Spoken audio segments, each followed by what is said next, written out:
Castelvittorio is unique. You will not find more beautiful villages in this valley than Castelvittorio. Mrs. Giannina, who is in love with her village, has many reasons for saying this. Castelvittorio, formerly Casteldò and later Castelfranco, is a village where you will find many curiosities and ancient memories. Let us hear one from Alberto. When we were a fortified village, we were called Castelfranco, in the sense of freed from the lordship of Triora. This happened in 1220, and among the consequences for us inhabitants was our transformation into peasant soldiers. As long as we were able to hold a sword in our hands, we had to be ready to face the enemy on behalf of the Republic of Genoa. To assist us in the tasks of defending the territory came, later on, mercenaries, mostly soldiers from Corsica, at that time a Genoese dominion. These soldiers also had police duties, and even in my grandparents' time, in order to scare children, children were not told, "Be good, or the police will take you away," but children were told, "Watch out, the Corsicans are coming."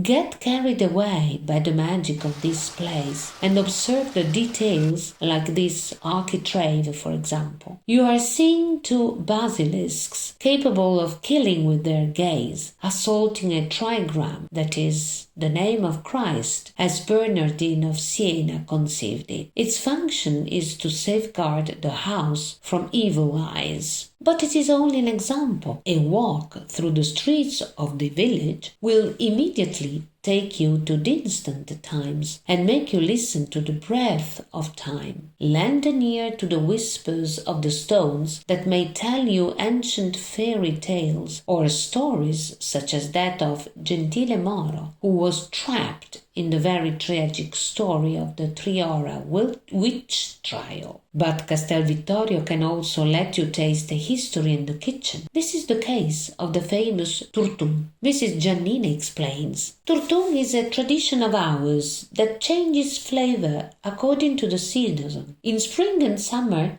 it is mainly made with courgette, and this is the real speciality of the area.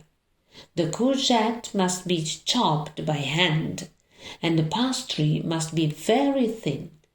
Then, plenty of extra virgin olive oil and goat cheese are needed.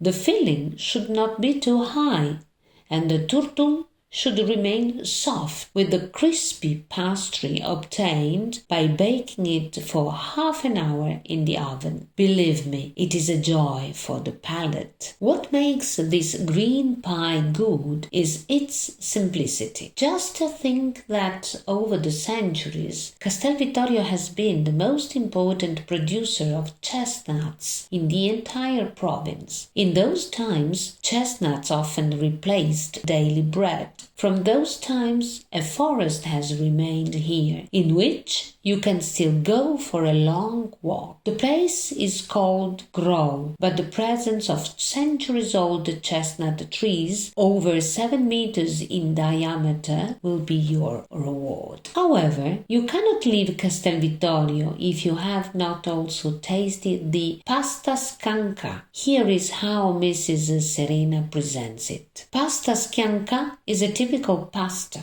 It has this name because the old people at home used to tear it with their hands and then season it with all sorts of vegetables. Today, we make it like in the old days, always adding all the vegetables of the season. The more vegetables you put in, the better this dish becomes. Once they used pecorino cheese. Today we put Parmesan cheese. A good stir and the dish is served.